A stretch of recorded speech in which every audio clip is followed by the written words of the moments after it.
B.Ed first semester PM 1 ಭಾಷೆಯ ಸಾಮಾನ್ಯ ಪರಿಚಯ ಘಟಕ 1ರಲ್ಲಿ ವೈವಿಧ್ಯತೆ. ಮನುಷ್ಯ ತಾನು ಅಲ್ಪಸಂಖ್ಯಾತ ಧ್ವನಿಗಳನ್ನು ಹೊರಡಿಸಬಹುದು. ಅವುಗಳಲ್ಲಿ ತನಗೆ ಅನುಕೂಲವೆನಿಸುವ ಹಾಗೂ ಉಚ್ಚಾರಕ್ಕೆ ಸುಲಭವೆನಿಸುವ ಧ್ವನಿ ಅಥವಾ ಧ್ವನಿಯ ಮೊತ್ತವನ್ನು ಒಂದೊಂದು ವಸ್ತು ಭಾವನೆಗಳಿಗೆ ಸಂಕೇತಿಸುತ್ತಾ ಹೋಗುತ್ತಾರೆ. ಇಲ್ಲಿ ವೈವಿಧ್ಯತೆ ಎಂದರೆ ಕೆಲ ಧ್ವನಿಗಳು ಅಂತಹ ಒಂದು ಧ್ವನಿಗಳ ಉಚ್ಚಾರಕ್ಕೆ ಸುಲಭವಾಗಿರ್ತಕ್ಕಂತಹ ಧ್ವನಿಯ ಒಂದು ಮೊತ್ತಕ್ಕೆ ಒಂದೊಂದು ವಸ್ತು ಅಥವಾ ಭಾವನೆ ಇರುತ್ತವೆ. ಉದಾಹರಣೆ, ಈ ಎಂದರೆ ಈ ವಸ್ತು ಇದು ಎಂದರ್ಥ. ಅ ಎಂದರೆ ಅಲ್ಲಿಯ ವಸ್ತು, ನೀ ಎಂದರೆ ನೀನು, ಬಾ ಎಂದರೆ ಕರೆ, ಹುಡುಗ ಎಂದರೆ ವಯಸ್ಸಿನ ಹೆಣ್ಣು, ತಾ ಎಂದರೆ ತೇ ಎಂದರೆ ದೂರ ಸರಿ, ಶ್ರೀ ಎಂದರೆ ಕೀರ್ತಿ, ಹೈ ಎಂದರೆ ಅಪ್ಪಣೆಯಂತೆ, ಸ್ವ ಎಂದರೆ ಸ್ವಂತ. ಹೀಗೆಲ್ಲ ವಸ್ತುಗಳ ಒಂದಕ್ಕೊಂದು ಇರ್ತಕ್ಕಂಥ ಸಂಬಂಧ ವೈವಿಧ್ಯತೆ ಎಂದು ಕೂಡ ಹೇಳಬಹುದು.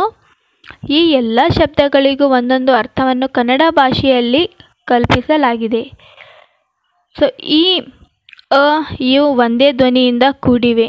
ನಿ ನ ಪ್ಲಸ್ ಇ, ಬಾ = ಬ ಪ್ಲಸ್ ಅ, ತಾ = ತ ಪ್ಲಸ್ ಆ, ತೇ, ತ ಎ ಹೆ, ಹ ಐ ಎಂಬಂತೆ ಎರಡೆರಡು ಧ್ವನಿಗಳನ್ನು ಹೊಂದಿವೆ.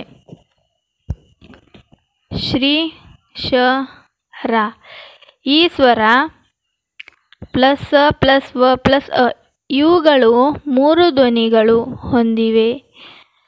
ಹೀಗೆ ಹುಡುಗಿ ಹ ಉ ಡ ಉ ಗ ಇ. ಹೀಗೆ ಹುಡುಗಿ ಅಂತಕ್ಕಂಥ ಉಚ್ಚಾರಣೆಯಲ್ಲಿ ಹ ಉಚ್ಚಾರಣೆ, ಉ ಮತ್ತು ಡ ಉ ಗ ಇ, ಹೂ ಡ ಹೂ ಡು ಗಿ. ಹೀಗೆ ಇದು 6 ಧ್ವನಿಗಳನ್ನು ಹೊಂದಿದೆ. ಇವೆಲ್ಲವನ್ನು ಆ ಭಾಷೆಯನ್ನಾಡುವ ಜನ ಸಮೂಹ ಒಪ್ಪಿಕೊಂಡು ಬಳಕೆಯಲ್ಲಿ ತಂದಿರುತ್ತದೆ. ಆದ್ದರಿಂದ ಮಾನವ ಭಾಷೆಯಲ್ಲಿ ತಾನೇ ಆಯ್ಕೆ ಮಾಡಿಕೊಂಡ ಮಹತ್ವದ ಹಾಗೂ ಅರ್ಥವತ್ತಾದ ಧ್ವನಿ ಹಾಗೂ ಅವುಗಳಿಂದುಂಟಾಗುವ ಅರ್ಥ ಈ ಬಗೆಯ ವೈವಿಧ್ಯ ಮಹತ್ವದ ಲಕ್ಷಣವಾಗಿದೆ. ಮಾನವನು ಹೀಗೆಲ್ಲ ಮಾಡಿಕೊಂಡಿರ್ತಕ್ಕಂತಹ ಧ್ವನಿ ಸಂಕೇತಗಳ ಮೂಲಕ ಅಥವಾ ಧ್ವನಿಗಳ ಸಹಾಯ ಮೂಲಕ ಮಹತ್ವವಾದ ಲಕ್ಷಣ ಎಂದು ಹೇಳಬಹುದು. ಅಭಿವ್ಯಕ್ತಿ ಅದಕ್ಕೊಂದು ಧ್ವನ್ಯಾತ್ಮಕ ರೂಪ. ಒಂದು ಮುಖವಾದರೆ ಅದಕ್ಕಂಟಿಕೊಂಡು ಬರುವ ಇನ್ನೊಂದು ಮುಖ, ಅದರ ಅರ್ಥ. ಇದನ್ನೇ ವೈವಿಧ್ಯತೆ ಎನ್ನುವುದು. ಹೀಗೆ ಒಂದು ಶಬ್ದದ ಅರ್ಥ ಇನ್ನೊಂದು ಶಬ್ದಕ್ಕೆ ಹೋಲಿಕೆ ಆಗ್ತಕ್ಕಂತಹ ಮುಖ ಆಗಿರ್ಬೋದು. ಪರಸ್ಪರ ವಿನಿಮಯಶೀಲತೆ. ಭಾಷೆ ಮಾನವನ ಬಾಳಿಗೆ ಜೊತೆ ಇದ್ದಂತೆ. ಭಾಷೆ ಮಾನವನಿಗೆ ಬಾಳಿಗೆ ಜೊತೆ ಇರ್ತಕ್ಕಂಥದ್ದು. ಭಾಷೆ ಎಂಬುದು ಇಲ್ಲದಿದ್ದರೆ ಪ್ರಪಂಚದ ಎಲ್ಲ ವ್ಯವಹಾರಗಳು ಮೂಕವಾಗಿ ನನ್ನೆಯ ಮೂಲಕವೇ ನಡೆದು ನಾನಾ ಅನಾಹುತಗಳಿಗೆ ಕಾರಣವಾಗುತ್ತಿತ್ತು. ಒಂದು ವೇಳೆ ಭಾಷೆನೇ ಇರಲಿಲ್ಲಪ್ಪ ಅಂದರೆ ಪ್ರಪಂಚದಲ್ಲಿ ವ್ಯವಹಾರ ಮಾಡ್ಬೋದು ಅಥವಾ ಯಾವುದೇ ಬಿಸ್ನೆಸ್ ಆಗಿರ್ಬೋದು, ಯಾವುದೇ ಒಂದು ಲೋಕಕ್ಕೆ ಹೋದರೆ ನಾವು ಅಲ್ಲಿ ನಮಗೆ ಭಾಷೆ ಬೇಕೇ ಬೇಕು. ಹೀಗೆ ಭಾಷೆ ತುಂಬ ಬಾಯಿ ಮೂಲಕವೇ ವ್ಯಕ್ತಿಗೆ ತಮ್ಮ ವಿಚಾರಗಳನ್ನು ಅನಿಸಿಕೆಗಳನ್ನು ವಿನಿಮಯ ಮಾಡಿಕೊಳ್ಳುತ್ತಾರೆ. ಇಲ್ಲಿ ಭಾಷೆ ಅಂತಕ್ಕಂಥದ್ದು ವ್ಯಕ್ತಿಗೆ ತಮ್ಮ ವಿಚಾರ ಅನಿಸಿಕೆಗಳನ್ನು ಯಾವ ರೀತಿಯಾಗಿ ಹೇಳಬೇಕು ಅಂತಕ್ಕಂಥದ್ದನ್ನು ತೋರಿಸಿಕೊಡುತ್ತದೆ. ವಿನಿಮಯ ಮಾಡಿಕೊಳ್ಳುತ್ತದೆ. ಆ ಮೂಲಕ ಸಮಾಜದಲ್ಲಿ ವ್ಯಕ್ತಿ ನಡುವೆ ಎಲ್ಲ ವ್ಯವಹಾರಗಳು ಸುಗಮವಾಗಿ ಸಾಗುತ್ತದೆ.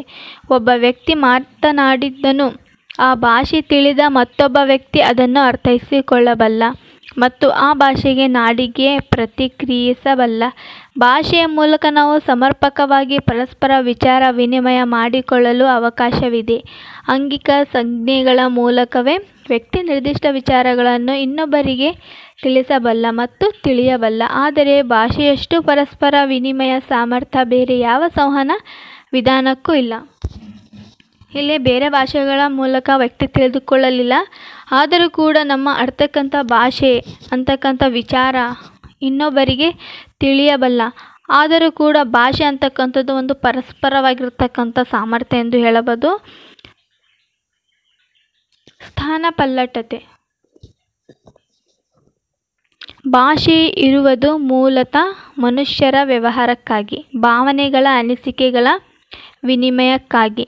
ಒಬ್ಬರು ಹೇಳುವುದನ್ನೇ ಇನ್ನೊಬ್ಬನು ಅರ್ಥ ಮಾಡಿಕೊಳ್ಳುತ್ತಾನೆ, ಅದಕ್ಕೆ ಪ್ರತಿಕ್ರಿಯೆ ವ್ಯಕ್ತಪಡಿಸುತ್ತಾನೆ.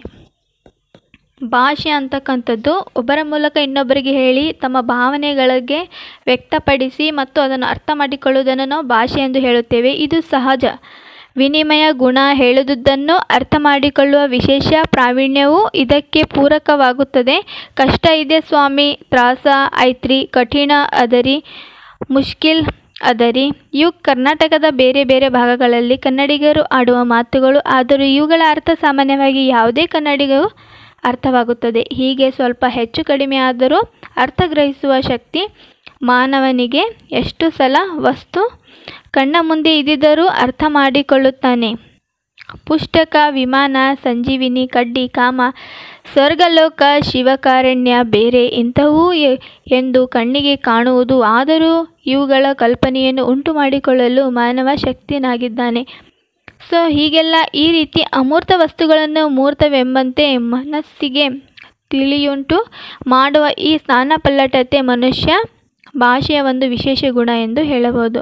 ಸೊ ನಾವು ಹೀಗೆಲ್ಲ ನೋಡಿದರೆ ನಮ್ಗೆ ಏನು ಗೊತ್ತಾಗುತ್ತದೆ? ಭಾಷೆ ಇರ್ತಕ್ಕಂಥದ್ದು ಒಂದೇ, ಆದರೆ ಇರ್ತಕ್ಕಂಥ ಹಲವಾರು ಪದಗಳ ನಾವು ನೋಡಬಹುದು. ಶಾಸ್ತ್ರೀಯ ಭಾಷೆ ಈಗಾಗಲೇ ಚರ್ಚಿಸಿದಂತೆ ಒಂದು ವಿಶಾಲವಾದ ಪ್ರದೇಶದಲ್ಲಿ, ವಿಶಾಲ ಸಮುದಾಯದಲ್ಲಿ ಹಲವಾರು ಉಪಭಾಷೆಗಳನ್ನು ಬಳಸುವ ಚಿಕ್ಕ ಚಿಕ್ಕ ಪಂಗಡಗಳಿದ್ದರೂ ಈ ಎಲ್ಲ ಪಂಗಡದ ಜನರಿಗೆ ಸೇರಿ ವಿಶಾಲ ಸಮುದಾಯದಲ್ಲಿ ಜನರಿಗೆಲ್ಲರಿಗೂ ಒಂದು ಶಿಷ್ಟ ಭಾಷೆಯಾಗಿರುತ್ತದೆ. ಇದು ಆ ಸಮುದಾಯದ ಶೈಕ್ಷಣಿಕ, ಆಡಳಿತ, ನ್ಯಾಯಯುತವಾದ ಹಾಗೂ ಅಧಿಕೃತವಾದ ಗ್ರಂಥಸ್ಥ ಭಾಷೆಯಾಗಿರುತ್ತದೆ. ಒಂದು ವೇಳೆ ಈ ಭಾಷೆ ತನ್ನದೇ ಆದಂತಹ ಪಾರಂಪರಿಕವಾದ ವಿಶಾಲ ಸಾಹಿತ್ಯವನ್ನು ಹೊಂದಿದ್ದು ಕ್ರಮೇಣ ಗ್ರಂಥಸ್ಥವಾಗಿ ಮಾತ್ರ ಉಳಿದು ಸಾಮಾಜಿಕ ಸಂಪರ್ಕದಿಂದ ದೂರದಲ್ಲಿ ಇದನ್ನು ಶಾಸ್ತ್ರೀಯ ಭಾಷೆ ಎಂದು ಕರೆಯಲಾಗುತ್ತದೆ. ಇಲ್ಲಿ ಶಾಸ್ತ್ರೀಯ ಭಾಷೆ ಅಂದರೆ ಒಂದೇ ಸಮುದಾಯದಲ್ಲಿದ್ದು ಒಂದೇ ಪ್ರದೇಶದಲ್ಲಿದ್ದು ಹಲವಾರು ಭಾಷೆಗಳ ಸಾಹಿತ್ಯವನ್ನು ನೋಡ್ತೀವಲ್ಲ, ಅದನ್ನು ನಾವು ಏನಂತೀವಿ? ಶಾಸ್ತ್ರೀಯ ಭಾಷೆ ಎಂದು ಹೇಳುತ್ತೇವೆ. ಮುಂದೆ